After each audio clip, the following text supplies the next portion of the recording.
A very good morning. A very good morning to all of you, students.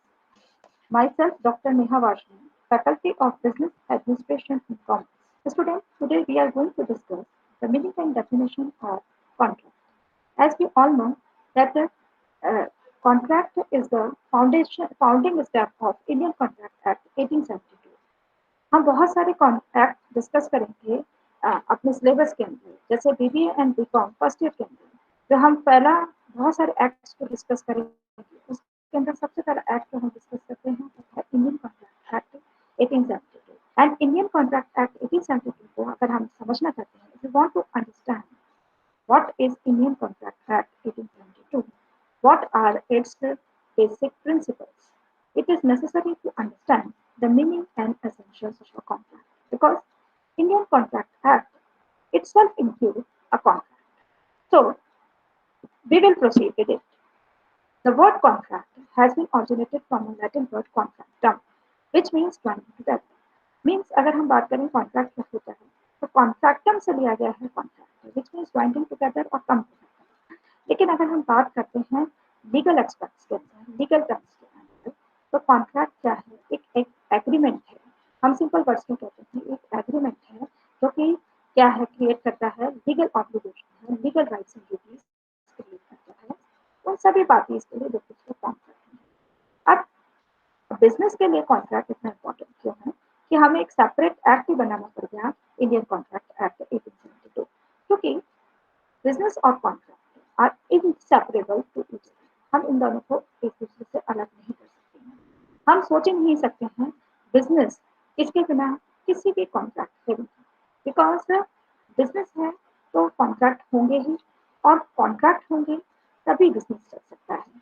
जैसे कि मैं आपको एक एग्जांपल देती हूँ कि बिजनेस के अंदर हम आए दिन कॉन्ट्रैक्ट करते हैं। सपोज कीजिए कि हम किसी से गुड्स परचेज करते हैं तो वो भी एक कॉन्ट्रैक्ट है। अगर हम किसी को गुड्स सेल्स करते हैं तो वो भी एक कॉन्ट्रैक्ट है। अगर हम किसी बाजार से कोई एसी परचेज करते हैं तो वो भी एक कॉन्ट्रैक्ट है। अगर हम किसी को कोई सामान बेचते हैं तो वो भी एक कॉन्ट्रैक्ट है। तो मतलब बिजनेस के अंदर आए दिन purchase of goods from the very starting, that is from the purchase of goods to sale of goods, हम कॉन्ट्रैक्ट करते रहते हैं। Starting of business to end of the business हमें कॉन्ट्रैक्ट करने होते हैं। तो हम बिजनेस और कॉन्ट्रैक्ट को अलग नहीं कर सकते।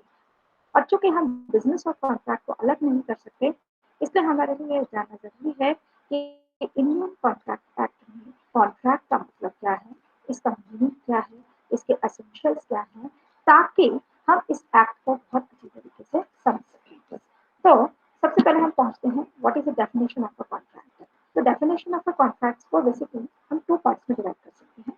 एक होती है definition which is given by the experts, एक है definition which is given by the Indian Contract Act itself. So first of all, we have to proceed with the definition which is given by the experts. इसमें जो पहली definition है वो दी है justice salmon. Justice salmon क्या कहते हैं? Contract is an agreement creating and defining obligation between the parties. यानी कि हम कह सकते हैं कि contract a sort of agreement है, एक तरीके का क्या है, एग्रीमेंट है जो कि क्या कर रहा है, म्यूचुअल ऑब्लिगेशन। म्यूचुअल ऑब्लिगेशन किन के लिए? उन सभी के लिए जो कि वो कॉन्ट्रैक्ट बना रहे हैं। सर फ्रेडरिक पॉलक कहते हैं every agreement and promise enforceable by law is a contract.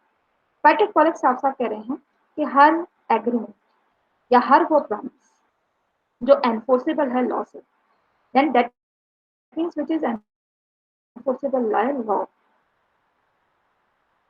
If it is enforceable by law, any sort of agreement, if it is enforceable by law, any sort of promise, if it is enforceable by law, it comes under the category of a contract. So these are the two definitions which is given by two different experts regarding the contract. Now we comes towards the definition which is given by Indian Contract Act 1872, Section 2, subsection H. This definition clearly defines that a contract is an agreement enforceable by law. An agreement enforceable by law is a contract as per section 2 subsection H. तो जब हमने दोनों definition देखी, जो experts ने कही and definition जो किसने कही, आपके कॉन्ट्रैक्ट एक्ट में कही, तो हम इसे कंक्लूजन कराते हैं कि इसमें दोनों ही तरीके के डेफिनेशन में एक चीज कॉमन है कि कॉन्ट्रैक्ट एक एग्रीमेंट है।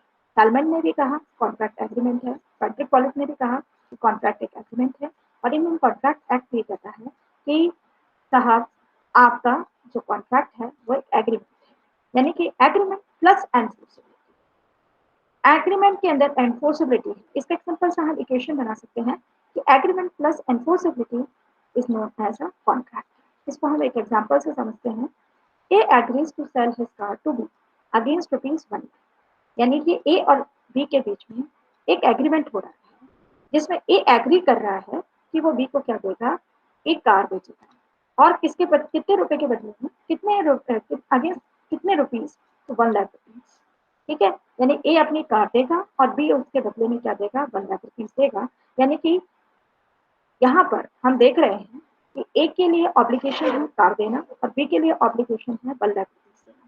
तो ये क्या है, आपका एक एग्रीमेंट है, एंड चूंकि ये एग्रीमेंट एनफोर्सेबल हो सकता है से, इसको हम सिंपल में कहेंगे कॉन्ट्रैक्ट। ना हमने कॉन्ट्रैक्ट को समझा और इससे हमें एक बात समझ में आई कि कॉन्ट्रैक्ट बेस्ड है एग्रीमेंट, यानी कि we can not think about any sort of contract without any agreement, क्योंकि सारी डेफिनेशन भी यही कह रही है कि contract is an agreement. Then the question arises, what is an agreement? तो इसका answer is, in the eyes of law, agreement means a promise or a series of reciprocal promise। यहाँ पे जो सबसे ज्यादा हमें समझना है, what is reciprocal promise? Reciprocal promise means promise which is given by the parties to each other। उसको हमने क्या कहा है, reciprocal promise। ठीक है, जो reciprocal promises parties exchange कर रहे हैं, जो कि कंसिडरेशन, जो कि एक दूसरे के लिए कंसिडरेशन दी, उसको ही हम क्या कहेंगे, एग्रीमेंट कहेंगे। इसको एक एग्जांपल से, हम पिछले प्रीवियस एग्जांपल से ही समझते हैं, जहां हमने प्रीवियस एग्जांपल में देखा, A agrees to sell his car to B against ₹1। That means A promises to give his car to B against ₹1 lakh and B agrees to purchase a car from A against ₹1 lakh। That means both the parties are exchanging promises to each other. A's promise is to give the car and B's promise is to give the 1 lakh rupees. So, we can say there is a mutual exchange of promises among the parties and this is the agreement. This is an agreement. According to Section 2, subsection E of Indian Contract Act 1872, every promise and every set of promises forming the consideration for each other is an agreement. In other words, we can say that there is a proposal plus acceptance for an agreement. इसका जैसे हमने contract का एक formula बनाया था, contract is equals to agreement plus enforceability. In the similar way, we can say that agreement is equals to proposal plus acceptance. That means one party gives a proposal and other parties accept it. For an example, A proposes B, purchase my house against ₹2 lakh. Here, A is giving a proposal to B for purchase of his house against ₹2 lakh, and B accepted. So when there is a proposal and other party accept the proposal, so there becomes an agreement. So agreement is nothing. It is a reciprocal promise, or another words we can say it is a proposal plus acceptance. And when this proposal plus acceptance included enforceability, it become a contract. So हम एक formula अगर हम वापस बनाएं, तो what is a contract? तो contract is nothing, it is a proposal plus acceptance plus enforceability by law. अगर हम तीनों को चीजों को प्लस कर देते हैं तो क्या बन जाता है हमारा contract. Now what is an enforceability? अब ये एनफोर्सेबिलिटी का मतलब क्या है? तो enforceability is a desire to have a legal obligation, legal obligations, lawful obligations against each other. That means अगर कोई भी पार्टी अपना प्रॉमिस पूरा नहीं करती है, तो सपोज कीजिए एग्रीमेंट में ए अपना कार बी को नहीं देती है और बी पैसे नहीं देती हैं तो वो उसे लॉफुली एनफोर्स कराने की इच्छा रखते हैं, उनके अंदर डिजायर है, तो हम उसको कहेंगे कि agreement has enforceability by law, and when an agreement has enforceability of law then it become a contract. Now the essentials of a valid contract. Essentials क्या है वैलिड कॉन्ट्रैक्ट के? According to section 10 of Indian Contract Act 1872, first essential for a valid contract is an agreement itself. हम तो definition में भी देख रहे हैं कि contract is equals to agreement plus enforceability. So we cannot imagine any contract without any agreement. And for an agreement, it is required that parties exchange promises. तभी क्या बनेगा? तब एग्रीमेंट बनेगा. So there must be an offer plus acceptance. That means an agreement. Second point, there must be at least two parties, one for making offer and other for accepting it. दूसरा point है कि दो parties होनी चाहिए, एक offer देने वाली और एक ऑफर को एक्सेप्ट करने वाली. जैसे कि एक एग्जांपल है, A proposes B to purchase his car for rupees 1 lakh. B say yes. Here A is giving the offer and B is giving the acceptance regarding it. यानी कि यहाँ पर दो पार्टीज हैं, ए इज जो प्रपोजल दे रही है और बी जो एक्सेप्टेंस दे रही है. और जहां पर हमारा प्रपोजल प्लस एक्सेप्टेंस है, दो पार्टीज हैं, तब हम कहेंगे कि हमारे बीच में क्या है? एग्रीमेंट है. Now the third point, not only an agreement, there must be an intention to create legal relation. Intention to create legal relation, मैंने इसको पहले भी एक्सप्लेन किया. Intention to have legal rights and obligation against each other, because there are certain agreements which does not have any legal obligations. For example, in case of a domestic agreement and in case of a social agreement, there is an हम कह सकते हैं कि social agreement में और domestic agreement में हम ये प्रिज्यूम करते हैं, there is a general presumption that there is no intention to create a legal relationship. यहाँ पे लीगल रिलेशनशिप क्रिएट करने की कोई इंटेंशन नहीं होती. जैसे for example, husband promising his wife to buy a diamond set for her on occasion of their anniversary is not a contract. यानी कि यहाँ पर हस्बैंड प्रॉमिस कर रहा है वाइफ को कि वो उसके लिए डायमंड सेट परचेज करेगा. अगर मान लीजिए हस्बैंड डायमंड सेट परचेज नहीं कर पाता है तो वाइफ उसके खिलाफ कोई लीगल एक्शन नहीं ले सकती. क्यों? क्योंकि यहाँ पर कोई इंटेंशन नहीं है, कोई भी इंटेंशन नहीं है कह सकते हैं हम लीगल रिलेशनशिप क्रिएट करने का. अगर हमारा इंटेंशन होता लीगल रिलेशनशिप क्रिएट करने का, तब हमारे बीच में क्या होता? हमारे बीच में कॉन्ट्रैक्ट होता. और चूंकि यहाँ इंटेंशन नहीं है तो यहाँ पर सिर्फ एक एग्रीमेंट है, कॉन्ट्रैक्ट नहीं है. Fourth point, for valid contract parties must have contractual capacity. Contractual capacity means capacity to enter into a legal relationship, उसको हम कहते हैं कॉन्ट्रैक्चुअल कैपेसिटी. और अकॉर्डिंग टू सेक्शन 11, हर person who his measure is of sound mind and not disqualified by law can enter into any type of agreement. ठीक है, उसको हम रोक नहीं सकते. जैसे अगर हम बात करेंगे कि एक एग्रीमेंट कर रहा है ल्यूनेटिक पर्सन से. ल्यूनेटिक का मतलब होता है एक ऐसा person who is not of sound mind. Sound mind means soundness of mind. What does this word sound mind means? So in law, soundness of mind means if any person is able to understand what is the nature of a contract or what is the nature of an agreement and what will be the effect of such an agreement on his interest, we can say that person is of a sound mind. But if any person is not able to understand what is the nature of an agreement and what type of an agreement it is and what will be the impact of such agreement on his interest, we can say that that person is not of a sound mind.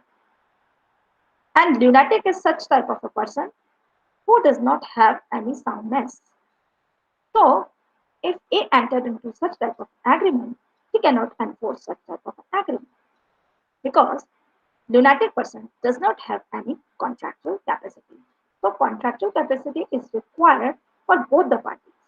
One who giving the promise and other who giving the acceptance. Now, the consent of both the parties. Fifth point is regarding the consent of the parties. And what is a consent? Consent is when said a parties are said to be in consent when they are agree upon the same thing in the same sense.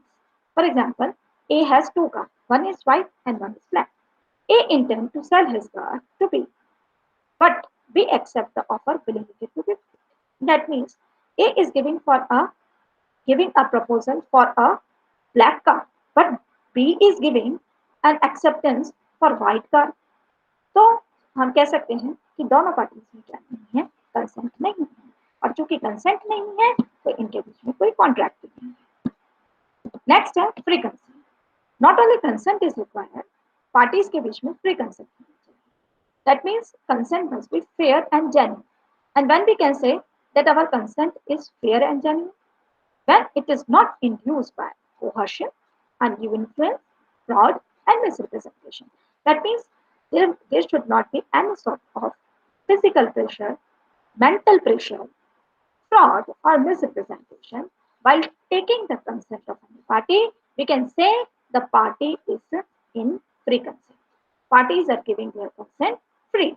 For example, X forced Y to marry him at the point of piston. यहाँ पर X physical pressure use कर रहा है Y के against, तो हम कहेंगे कि Y अगर कंसेंट दे भी रहा है तो वो फ्री कंसेंट नहीं है, क्योंकि वो फेयर और जेन्युइन नहीं है. इट इज इंड्यूस्ड बाय कोहर्शन और undue influence. Consideration means something in. Seventh point is consideration. Consideration means something return of, यानी कि दोनों पार्टीज के लिए कुछ ना कुछ होना चाहिए, something in return of something. और वो भी क्या होना चाहिए, लीगल होना चाहिए, वैलिड होना चाहिए. जैसे giving money in exchange of OPM, यानी कि आप सम पैसे दे रहे हैं ओपीएम के बदले में, तो यहाँ पर एक्सचेंज ऑफ प्रोमिसेस भी हो रहा है, दो पार्टीज भी हैं, एक पैसा दे रही है, एक ओपीएम दे रही है. लेकिन यहाँ ओपीएम लॉफुल बिजनेस के अंदर नहीं है. ओपीएम के अंदर जो डीलिंग है वो लॉफुल बिजनेस के अंदर नहीं आती है, और क्योंकि ये लॉफुल बिजनेस में नहीं आती है तो हम इसे कंसिडरेशन नहीं कह सकते, क्योंकि जब हम लॉफुली कॉन्ट्रैक्ट की बात कर रहे हैं, लॉफुल कॉन्ट्रैक्ट की बात कर रहे हैं, लॉफुल एग्रीमेंट की बात कर रहे हैं, तो उसके अंदर जितनी भी चीजें हैं वो सब कुछ लॉफुल होनी चाहिए. Next point, lawful object and consideration is required for valid contract. अब जो नेक्स्ट पॉइंट है वो ये कह रहा है कि पहले पॉइंट में हमने देखा कंसिडरेशन होना चाहिए, यानी फ्री में जो चीजें आपको मिलती हैं वो किस में नहीं आती हैं, कॉन्ट्रैक्ट में नहीं आती हैं. और कंसिडरेशन क्या होना चाहिए, फेयर होना चाहिए. कंसिडरेशन क्या होना चाहिए, लॉफुल होना चाहिए. सेक्शन 23 कहता है कुछ ऐसी ऑब्जेक्ट्स हैं और कंसिडरेशन है जो कि लॉफुल नहीं है. जैसे कोई भी ऐसा काम करना जो कि फॉरबिडन बाय लॉ है, जैसे आपको कोहर्शन करना. कोहर्शन करना मीन्स फिजिकल प्रेशर यूज करना, फिजिकल फोर्स यूज करना. It is forbidden by Indian Penal Code. और अगर आप ये काम करते हैं तो it is forbidden by law, और ऐसी चीज किसके अंदर नहीं आती है तब लॉफुल ऑब्जेक्ट एंड कंसिडरेशन नहीं. सेकेंड, कोई भी ऐसा काम करना जो एग्जिस्टिंग लॉ के प्रोविजंस को डिफीट करे. फॉर एग्जाम्पल, एग्जिस्टिंग लॉ के प्रोविजंस कह रहे हैं कि हम ओपीएम नहीं बेच सकते, लेकिन हम ओपीएम बेचना चाहते हैं, हम ओपीएम बेच रहे हैं. फॉर एग्जाम्पल कि मान लीजिए इन बिहार के अंदर लिक्विड्स के ऊपर बैन है और आप लिक्विड्स के लिए ही डीलिंग कर रहे हैं, तो ये फॉरबिडन बाय लॉ है. ठीक है, इसको लॉ ने करने से मना किया. ठीक है, और वहाँ के बिहार के जो लॉज हैं उसके अंदर इसको करने में मना कर रखा है. आप अगर यही काम करना चाहते हैं तो एग्जिस्टिंग लॉ के प्रोविजंस को आप डिफीट करेंगे, और अगर आप ऐसे एग्जिस्टिंग लॉ के प्रोविजंस को डिफीट करेंगे तो फिर ये अनलॉफुल एक्टिविटी मानी जाएगी. कोई भी ऐसा काम करना जो फ्रॉडुलेंट है नेचर में, फ्रॉड करना, किसी की पर्सन को और उसकी प्रॉपर्टी को नुकसान पहुंचाना, कोई इमोरलिटी से मतलब है सेक्सुअल इमोरलिटी के लिए कॉन्ट्रैक्ट करना, ब्राइब देना, यानी कि पब्लिक पॉलिसी के अगेंस्ट काम करना, तो सब चीजें लॉ ने मना कर रखी हैं. और अगर आप ये काम करते हैं तो आपका लॉफुल ऑब्जेक्ट एंड कंसिडरेशन वाला पॉइंट फिट नहीं बैठेगा. और अगर ऐसा नहीं हुआ तो आपका कॉन्ट्रैक्ट, सॉरी, आपका एग्रीमेंट कभी भी कॉन्ट्रैक्ट नहीं बनेगा, वो सिर्फ एग्रीमेंट रहेगा. नेक्स्ट हम कह रहे हैं any agreement can be enforce if it's meaning is certain. कोई भी एग्रीमेंट एनफोर्स तभी हो सकता है जब उसका मीनिंग क्या हो, सर्टेन है. जैसे एग्जांपल है A agrees to sell his car to B for rupees 12,000 or 15,000. And what is this mean 12,000 or 15,000? Either it is 12,000 or it is 15,000. जो कि इसका मीनिंग सर्टेन नहीं है, इसलिए ये कॉन्ट्रैक्ट हम एनफोर्स नहीं कर सकते। नेक्स्ट है possibility of performance. Agreement should be possible to perform. If any agreement is not possible to perform either physically और लीगली, हम उसको कॉन्ट्रैक्ट की कैटेगरी में नहीं लाते। जैसे ए प्रॉमिस कर रहा है देखो कि to bring a Titanic ship through magic, यानी कि टाइटेनिक शिप लेकर आऊंगा मैजिक से, तो ये पॉसिबल नहीं है, फिजिकली इसको करना पॉसिबल नहीं है, तो ये क्या एग्रीमेंट क्या नहीं हो सकता है, नहीं हो सकता। Agreement should not be declared void by the law, should not be expressly declared void, यानी कि कोई भी ऐसा एग्रीमेंट जिसको लॉ ने पहले ही क्या कर रखा है, नॉट एनफोर्सेबल। जैसे माइनर के साथ में एग्रीमेंट, बिना कंसिडरेशन के कॉन्ट्रैक्ट करना है, ये सारे के सारे एग्रीमेंट क्या है, शुरुआत से करते हैं। तो अगर आप ऐसे एग्रीमेंट करते हैं तो ऐसे एग्रीमेंट कभी एनफोर्स नहीं हो सकता। लास्ट है कॉम्प्लियंस ऑफ लीगल फॉर्मेलिटीज। तो legal formalities are not required for any type of agreement, but if the nature of the agreement is such that you have to follow certain formalities, then you have to fulfill, यानी कि nature ही इस तरीके का है कि आपको पूरी करनी पड़ेगी, तो कोई कुछ कर ही नहीं सकता, you have to fulfil, otherwise the agreement can not be enforceable by law. For example, if you enter into an agreement for the purchase of any property, it should be in written and it should be registered. अगर वो return में नहीं है, registered नहीं है, तो हम उसको क्या नहीं करवा सकते, एनफोर्स नहीं करवा सकते। So we can say that if any agreement has all the characteristics, or all the essentials which is laid down by Section 10 of Indian Contract Act 1872, then such agreement can be enforced by law. Thank you.